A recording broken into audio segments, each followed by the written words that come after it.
Shaheen, next जो property हमने discuss करनी है लिक्विड मॉलिक्यूल्स के लिए, ये जनरल प्रॉपर्टी है जो कि एप्लीकेबल होती है गैसेस के लिए भी और लिक्विड के लिए भी।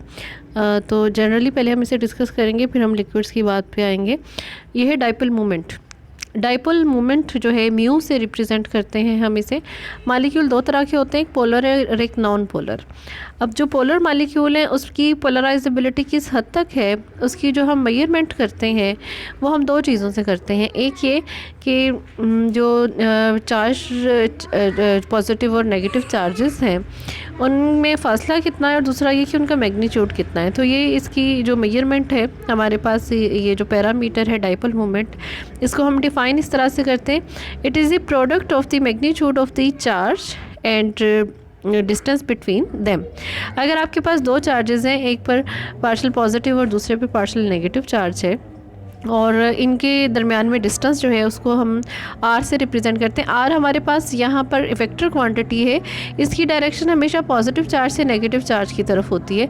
दैट इज़ वाई कि आप देखें कि ये दोनों चार्जेस के दरमियान में हमने आर को रिप्रेजेंट किया हुआ है, तो इसका एरो हेड जो है वो नेगेटिव चार्ज की तरफ है और इन दोनों का जो डिस्टेंस है वो आर है। तो ये हमारे पास प्रॉपर्टी है जो कि मॉलिक्यूल में विद इन मॉलिक्यूल पोलराइजेबिलिटी की को जो है वो चेक करती है। तो ये डाइपोल मोमेंट किसी भी मॉलिक्यूल का हमें बताता है, इंडेक्स हमें बताता है कि इसमें चार्ज सेपरेशन कितनी है और इनके दरमियान में डिस्टेंस कितना है, कितना जो है वो चार्ज इन पर जो है वो है। तो अब इसके यूनिट्स की हम बात करते हैं। यूनिट्स इसके हम दो मेथड से मेजर करते हैं। एक हमारे पास जो है ऑर्डिनरी यूनिट है और दूसरा ऐसा यूनिट्स है। ऑर्डिनरी यूनिट्स में अब डाइपोल मोमेंट हमारे पास है प्रोडक्ट है चार्ज एंड डिस्टेंस की। चार्ज को हम क्यू से रिप्रेजेंट करते हैं, डिस्टेंस को हम जो है वो आर से रिप्रेजेंट करते हैं। तो ये प्रोडक्ट है हमारे पास क्यू इंटू आर की। अब चार्ज जो है इसका जो क्लासिक यूनिट है वो इलेक्ट्रोस्टैटिक यूनिट है। इलेक्ट्रोस्टैटिक यूनिट जो है, अब इलेक्ट्रॉन पे कितना चार्ज है, इलेक्ट्रॉन का चार्ज जो है, अब इसमें हम सपोज करते हैं कि एक यूनिट पॉजिटिव चार्ज या एक इलेक्ट्रॉन और एक प्रोटॉन अगर आपस में 1 एंगस्ट्रॉम के डिस्टेंस पर हो तो इनका डाइपोल मोमेंट हम फाइंड आउट करते हैं।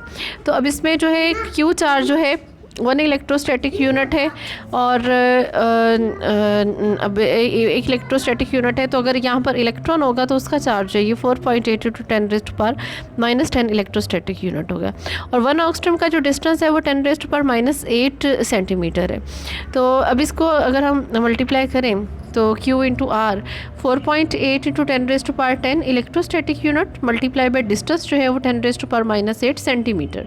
तो ये हमारे पास आता है 4.8 × 10⁻18 इलेक्ट्रोस्टैटिक यूनिट। अब इसमें 10⁻18 इलेक्ट्रोस्टैटिक यूनिट और सेंटीमीटर जो है ये 1 डिबाई के इक्वल है।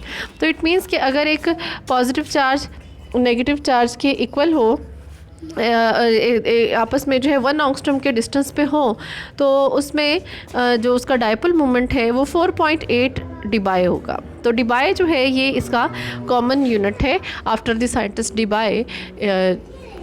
इसके बाद हम बात करते हैं एसआई यूनिट्स की।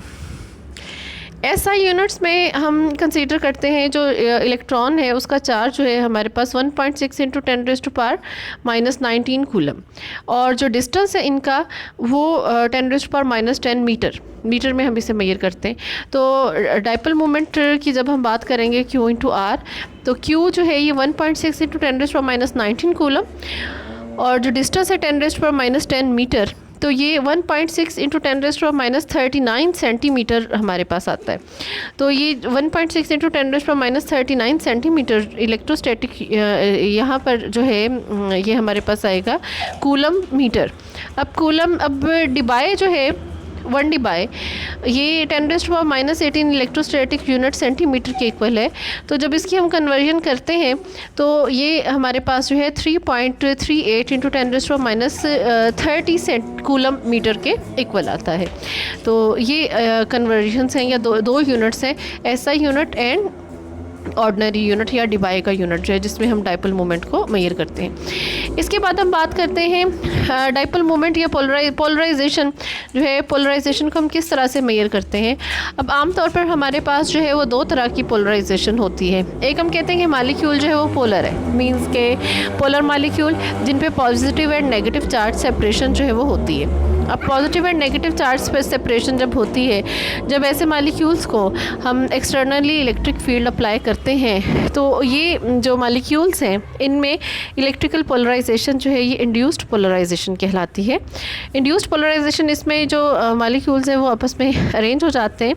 तो इस इंड्यूस्ड पोलराइजेशन के रिज़ल्ट में इसमें इंड्यूस्ड डाइपोल जो है वो रिज़ल्ट में आता है। ये जो इंड्यूस्ड डाइपोल है इसको हम म्यू आई से रिप्रेजेंट करते हैं। तो म्यू आई जो है that is equal to alpha, it is the product of alpha into ई।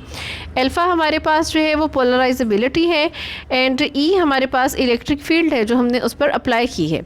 तो ये अल्फ़ा पोलराइजेबिलिटी हमारे पास पैरामीटर है, ये हम फाइंड आउट करते हैं। It is the ease with which the electronic configuration of a molecule can be distorted by applied electric field, कि जब हम इलेक्ट्रिक फील्ड अप्लाई करते हैं तो मॉलिक्यूल की जो इलेक्ट्रॉनिक कन्फिगुरेशन है वो किस हद तक डिस्टॉर्ट होती है और उस पर कितनी चार्ज सेपरेशन जो है वो आती है।